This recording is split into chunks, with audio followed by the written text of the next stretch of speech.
Meus irmãos queridos, boa noite a todos. Estamos de volta nesse momento de gravação do texto da Palavra de Deus, nosso encontro, nosso culto online. Somos gratos a Deus porque tem sido possível fazer isto, ainda que com todas as dificuldades, deficiências, mas é o que Deus nos permite fazer nesse momento precioso. Oremos. Deus querido, recebe nosso louvor, recebe nossa adoração. O Senhor é o nosso Deus e nós somos as ovelhas do teu pasto, ovelhas que o Senhor pessoalmente nos conduz por meio do teu Espírito Santo. Aqui estamos para adorar ao Senhor, para cantar louvores, para, bendito Deus, ouvirmos a exposição da Tua Palavra. E eu peço a Deus que, onde quer que essa mensagem chegue, possa encontrar corações sedentos por ela. Perdoa nossos pecados e ajuda-nos, ó Deus, a viver cada dia na certeza de que somos ovelhas do Senhor e que o Senhor, de fato, é o nosso grande e supremo pastor. Oramos assim, ó Deus, agradecidos em nome de Jesus. Amém. Vamos louvar a Deus, meus irmãos, como o cântico do hino 361 do nosso cantor cristão.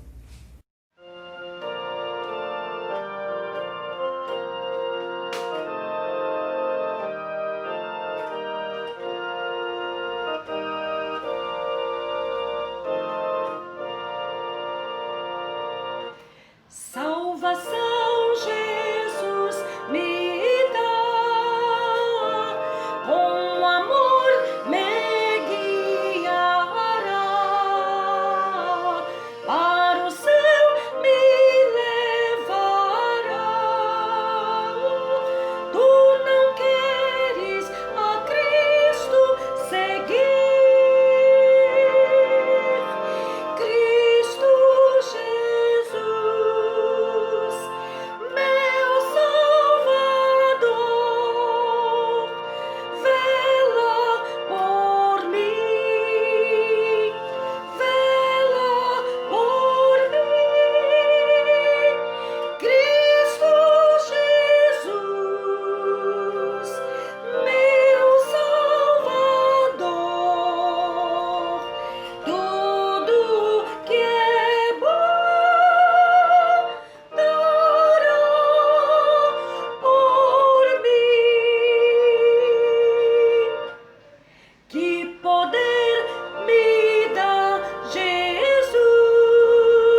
isso, vamos continuar orando por nossas autoridades, pelo nosso presidente da República, por seus ministros, os governadores, os seus secretários, o nosso prefeito, doutor Aloísio, que tem conduzido com muita sabedoria e prudência a nossa cidade nesse momento diferente que estamos vivendo.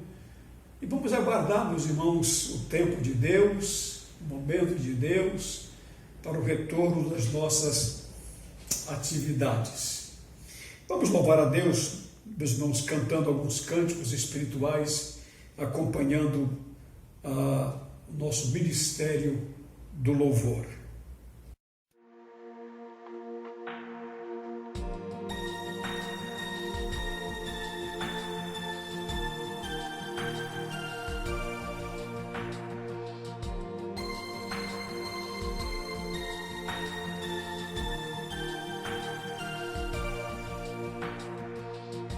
Antes de eu falar, tu cantavas sobre mim. Tu tens sido tão, tão bom pra mim.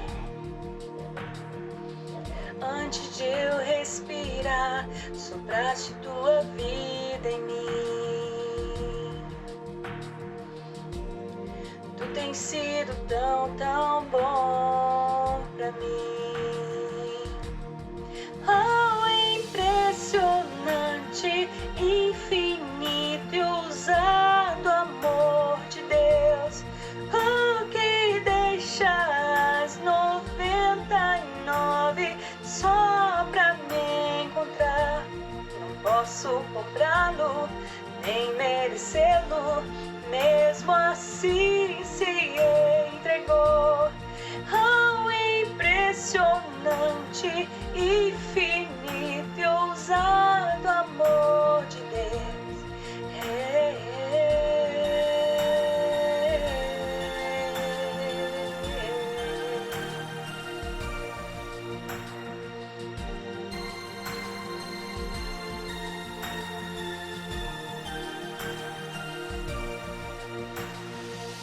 Inimigo eu fui, mas teu amor lutou por mim.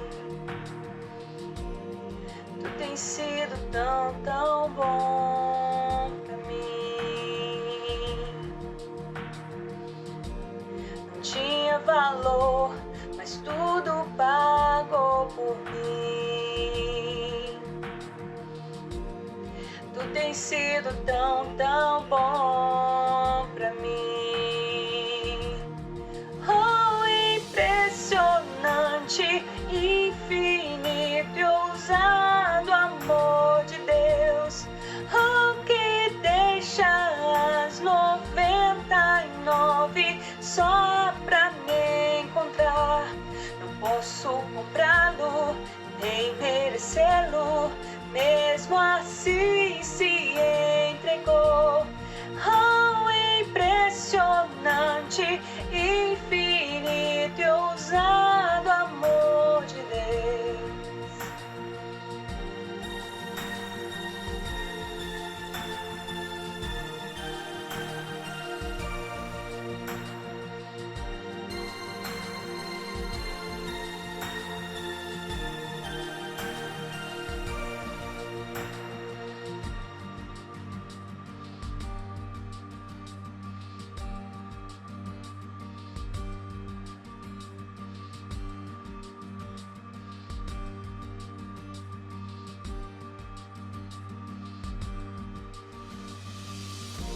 Traz luz para sombras, escala as montanhas pra me encontrar. Derruba muralhas, destrói as mentiras pra me encontrar. Traz luz para sombras, escala as montanhas pra me encontrar. Derruba muralhas, destrói as mentiras pra me encontrar.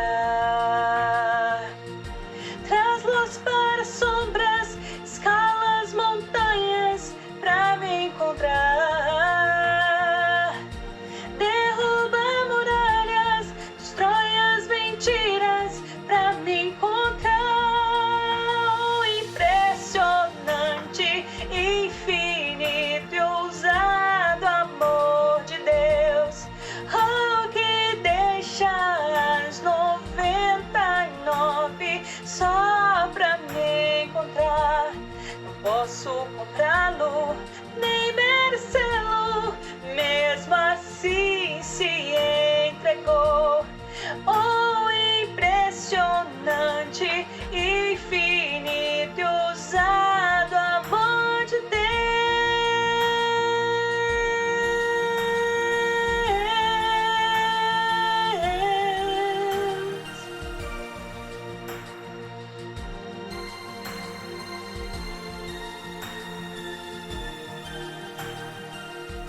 A exemplo do que fizemos na parte da manhã, queridos, nós estamos nesta série de estudos que tem o seguinte título: Encontros e Diálogos. Nós vamos abordar os evangelhos, a palavra de Deus, e hoje eu quero olhar para o evangelho de João, primeiro capítulo, e ler, meus irmãos, mais um desses encontros e desses diálogos de que Jesus Cristo, nosso Senhor, participou. João capítulo 1, do verso 35 em diante, diz assim a palavra do nosso Deus. E esse parágrafo tem um título: 2 discípulos de João seguem Jesus. No dia seguinte, estava João outra vez na companhia de 2 dos seus discípulos, e vendo Jesus passar, disse: Eis o Cordeiro de Deus. Os 2 discípulos, ouvindo-o dizer isto, seguiram Jesus. E Jesus, voltando-se e vendo que o seguiam, disse-lhes: Que buscais? Disseram-lhe eles: Rabi, que quer dizer mestre, onde assistes? Respondeu-lhes: Vinde e vede. Foram, pois, e viram onde Jesus estava morando, e ficaram com ele aquele dia, sendo mais ou menos a hora 10ª. Era André, o irmão de Simão Pedro, um dos 2, que tinham ouvido o testemunho de João e seguido Jesus.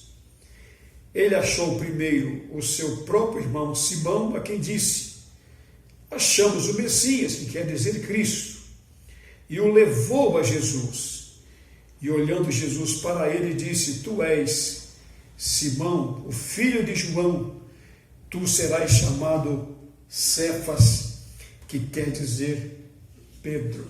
Deus abençoe a leitura da sua santa e divina palavra. Meus irmãos, de acordo com o livro Harmonia dos Evangelhos, de autoria de Watson e Allen, livro esse que foi publicado pela Juerp alguns anos atrás, esse texto descreve os primeiros passos que estão sendo dados por Jesus no início do seu ministério, logo após o batismo e logo após a tentação por ele sofrida no deserto. E a tentação foi nosso assunto hoje na parte da manhã. Haviam terminado, meus irmãos, os 30 anos preparatórios de Jesus, os eventos relacionados com o seu nascimento, com a sua infância, a sua ida ao templo com 12 anos, a sua permanência em Nazaré com a sua família, o exercício da profissão de carpinteiro, primeiramente junto com o pai, e depois da morte do pai, até o momento em que ele se batiza no Rio Jordão e experimenta a tentação do deserto e vai então dar começo ao seu ministério de 3 anos. Então esse texto, João capítulo 1, versos 35 a 42, descreve os primeiros passos de Jesus, e esses primeiros passos são dados na formação do seu grupo de discípulos.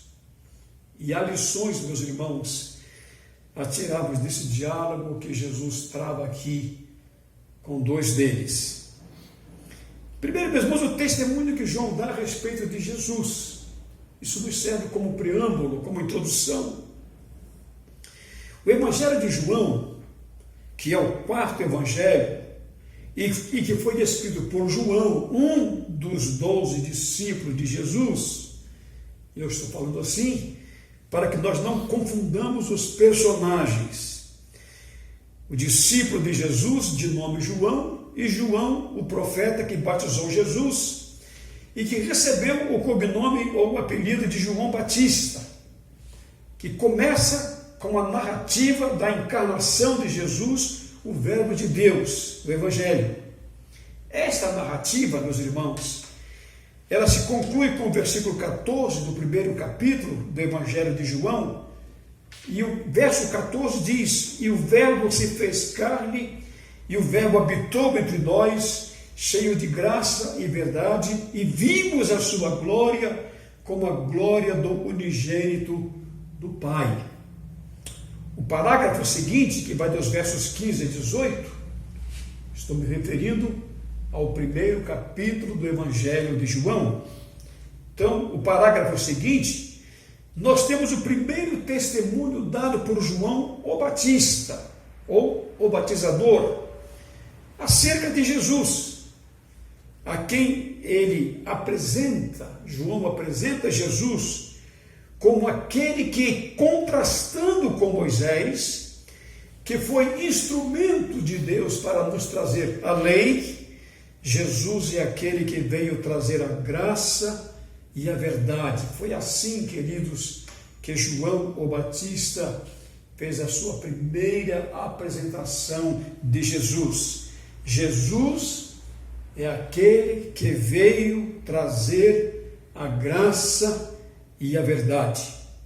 Nos versos 19 a 28, ainda desse primeiro capítulo do Evangelho de João, João o Batista, ele repete o seu testemunho a respeito de Jesus, onde não somente ele enfatiza o ministério, o seu ministério, como preparação para a chegada de Jesus, que viria para entrar em cena depois dele. E João diz a respeito de Jesus que ele não se considerava digno sequer de desatar-lhe as correias das sandálias. Nos versos seguintes, meus irmãos, estamos nos reportando ao primeiro capítulo do Evangelho de João. Nos versos seguintes, que envolvem mais dois parágrafos distintos, João diz que ele havia recebido da parte de Deus a revelação de que ele, João Batista, identificaria Jesus como o Cordeiro de Deus quando visse o Espírito Santo descer sobre Jesus de forma corpórea, de pomba. Fato esse que ocorreu durante o batismo de Jesus. Nós tratamos disto na semana passada. O vídeo está postado no YouTube. O testemunho de João Batista está claramente descrito aqui nos versos 33 e 34, quando João diz o seguinte: eu não o conhecia, mas Deus, aquele que me enviou a batizar com água, me disse: aquele sobre quem vires descer e pousar o Espírito, esse é o que batiza com o Espírito Santo, pois eu de fato vi e tenho testificado de que ele é o Filho de Deus.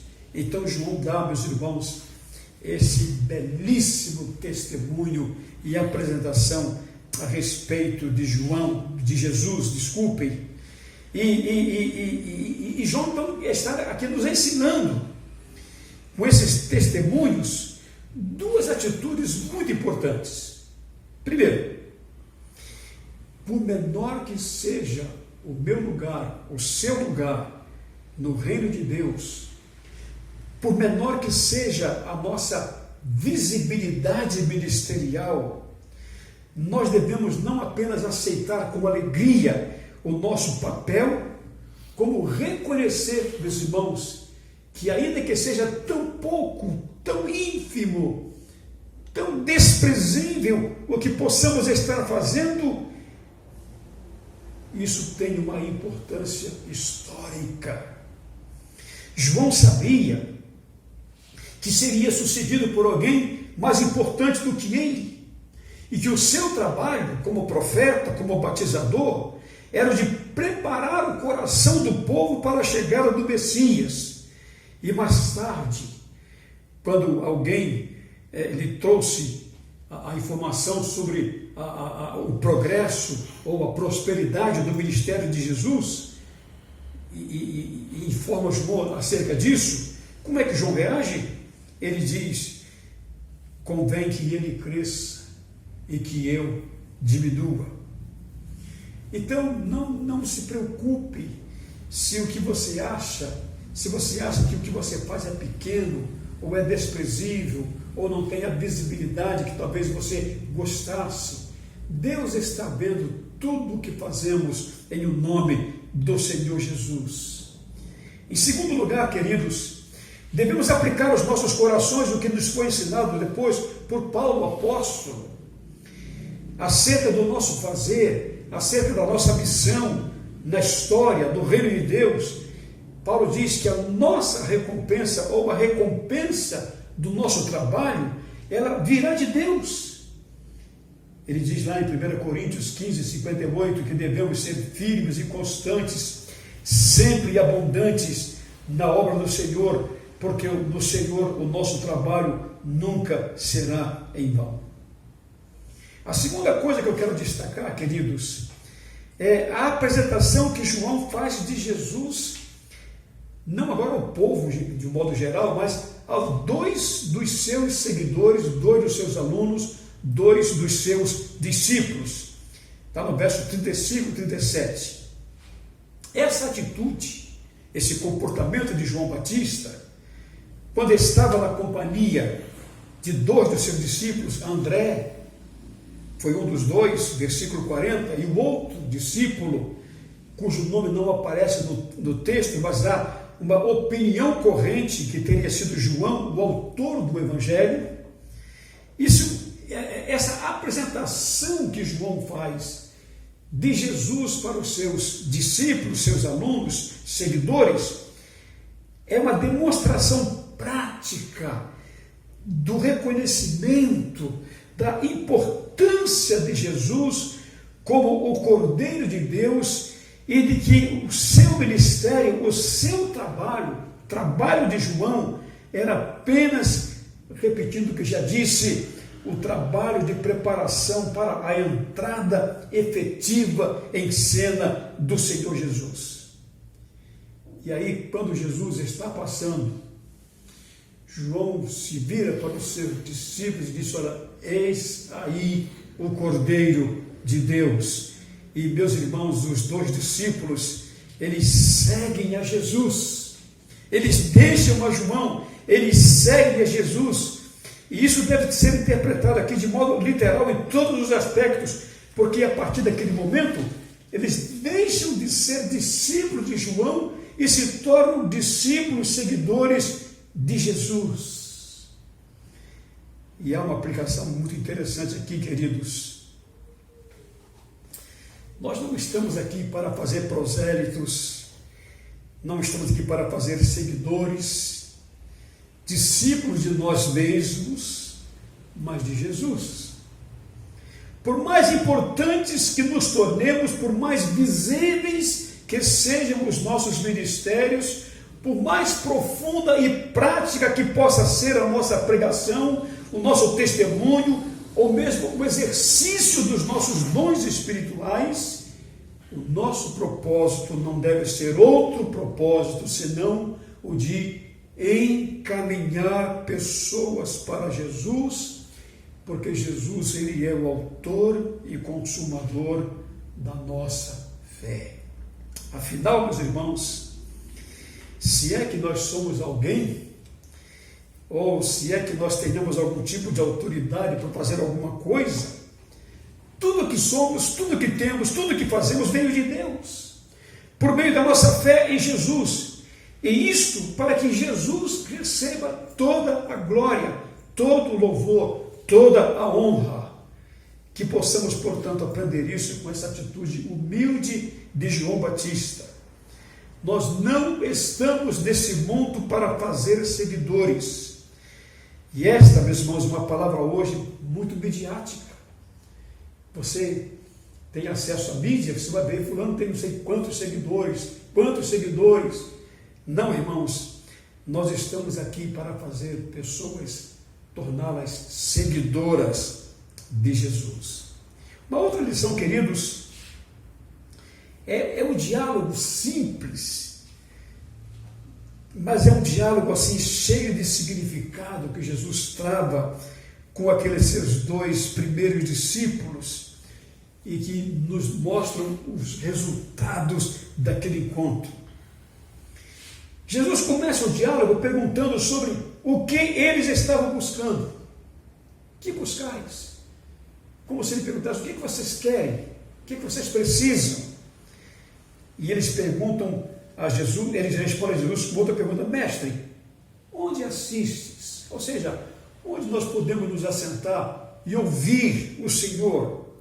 Irmãos, interessante que o tratamento dado a Jesus por aqueles 2 homens, chamando-o de mestre, isso deve ser aqui interpretado como uma demonstração clara de que eles queriam aprender com Jesus, eles queriam ser seus seguidores, seus alunos, seus discípulos. Esta precisa, queridos meus irmãos, queridos, amados ouvintes, essa deveria ser, sem dúvida, a primeira das atitudes de nosso coração. Sermos alunos, sermos aprendizes, sermos seguidores dos seus ensinos, acima de tudo, sermos reprodutores do seu perfeito exemplo. Seguir Jesus, andar nos seus passos, precisa ser a segunda bênção que nosso coração deveria desejar após termos crido nele como nosso Senhor e Salvador. E como resultado daquele tempo precioso passado, ouvindo, conhecendo mais de perto Jesus, o que André faz? Ele sai, vai compartilhar a sua experiência e começa pela sua própria casa, por sua própria família, pelo seu irmão, não só falando do encontro, mas levando também do seu irmão Pedro aos pés de Jesus. Coisa bonita que se vê aqui.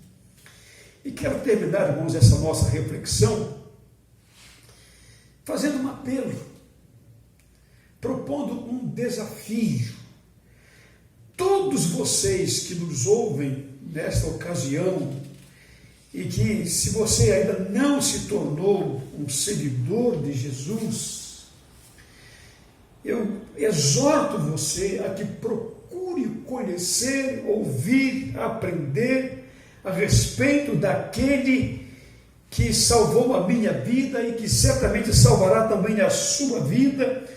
E eu tenho certeza que no momento em que você tiver um encontro com Jesus, a sua vida será enriquecida pela palavra de Deus, e na medida em que você então se envolver com o trabalho de Deus, em tornar-se um reprodutor do Evangelho que tocou o seu coração, eu tenho certeza que você também vai ter a mesma experiência que os crentes têm, que são enriquecidos quando reconhecem que tudo o que nós fazemos, tudo que nós fazemos para Jesus, não é feito em vão, mesmo que seja algo imperceptível.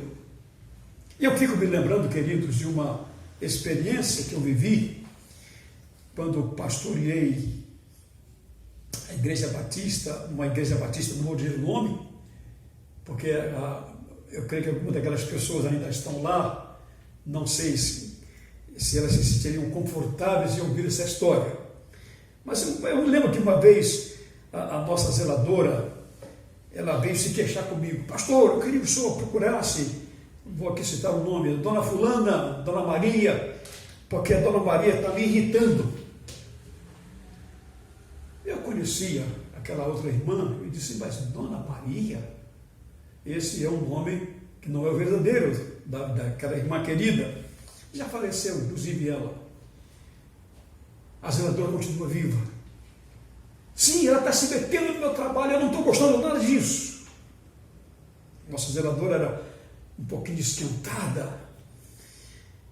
E disse: mas irmã fulana, Dona Maria, eu nunca vi Dona Maria abrir a boca, nunca vi aquela mulher zangada com ninguém, como é que ela pode estar causando tanta irritação para a senhora? Ah, mas ela está se metendo no meu serviço. Eu disse: deixa que eu vou observar. e ver o que está ocorrendo. E um dia, um domingo, eu desci um pouco mais cedo, eu morava numa casa em frente, em cima do templo, e fiquei olhando, porque eu sabia que a irmã Maria chegava cedo da igreja. E daqui bem a irmã Maria, e ela entrou, e eu corri, dei a volta no santuário, e fiquei lá na porta da frente observando o comportamento dela. E ela sentou, ela fez a sua oração e começou a olhar para um lado, olhar para o outro. E aí ela levantou, as janelas do templo eram janelas baixas, ela foi, abriu melhor a janela, tinha um preguinho, um trinquinho do lado de fora, ela foi e prendeu o trinquinho no prego para que a janela não batesse. E ela andou pelo corredor da igreja, foi lá na frente, ajeitou a toalha da mesa, e aí entrou por uma porta lateral que dava para o meu escritório, meu gabinete, e eu pensei, ué, o que é que ela foi fazer no meu escritório? Eu passei pela outra porta e fiquei observando, ela entrou, ela saiu, foi no banheiro dos homens, e disse, o que é que a dona Maria está fazendo no banheiro dos homens? E ela saiu, entrou no banheiro das senhoras, e depois foi em todas as salas, era uma janela mal fechada, era uma toalha que estava meio fora do centro, ela ajeitava, colocava a jarrinha no centro, as cadeiras que estivessem fora do lugar. Depois que fez tudo aquilo, ela foi e sentou. E aí eu me assentei do lado dela e disse, irmã Maria, o que a senhora estava fazendo? Ela me disse, pastor, eu tenho tanta pena da nossa zeladora, coitada, ela tem uma luta tão grande para ajeitar tudo isso, para a gente chegar aqui e encontrar tudo bem organizado, bem arrumado, e que às vezes, coitadinha, ela esquece de uma coisa, uma cadeira, uma janela mal fechada, uma coisinha. Então eu faço essa coisa para poder abençoar a irmã. Tá, minha Maria, mas o que você está fazendo no meu gabinete? Pastor, é que uma vez eu fui lá, eu percebi que ela não tinha esvaziado a sua cesta de papel. E o que a senhora foi fazer lá no banheiro dos homens, irmã Maria? Pastor, eu fui ver se tinha papel higiênico nas papeleiras. Porque é muito desagradável você entrar no banheiro. Aí contou a história e disse, pastor, eu faço isso com uma alegria tão grande, porque Jesus tem feito tanto por mim. Isso é o que eu posso fazer por Ele. Meus irmãos, qualquer que seja o seu trabalho, seja visível, não seja visível, seja percebido pelas pessoas ou não, faça para Jesus, porque nós somos chamados para sermos servos de Jesus, discípulos, seguidores, alunos daquele que passou toda a sua vida nos servindo e morreu por nós, para que hoje eu e você tivéssemos o privilégio de podermos ser servos dele, na certeza de que o que nós fazemos para ele nunca será em vão. Como diz a palavra de Deus, 1 Coríntios 15, 58, não é em vão tudo o que nós fazemos para o Jesus que tudo fez por cada um de nós. E é uma canção muito linda, meus irmãos, é uma canção que é entoada pelo Grupo EMB, e hoje eu quero ter o privilégio de que o Grupo EMB 2011 cante essa música para nós. Eles cantaram essa música na sua formatura, não é? E eu estava me lembrando, hoje à tarde eu fiz questão de abrir um mapa, o Google Maps, e verificar aquelas 7 cidades pelas quais eu mandei com o Grupo M 2011, pregando o Evangelho de Jesus em muitas cidades. Enfrentamos muitas dificuldades naquele estado muito quente. Nós começamos por Camocim, passamos por Bela Cruz, São Benedito, Crateús, Quixeramobim, Senador Pompeu, e terminamos o projeto em Iguatu. Foi, meus irmãos, um ano muito rico, muito abençoador, e nós fomos muito abençoados. Eu oro para que Deus motive o seu coração a servir a Jesus com tudo que você pode fazer e ser, porque certamente o seu trabalho para Ele não será em vão como seguidor, como discípulo de Jesus. Que Deus nos abençoe. Um abraço, queridos emistas de 2011. Que o Senhor nos ajude. Amém.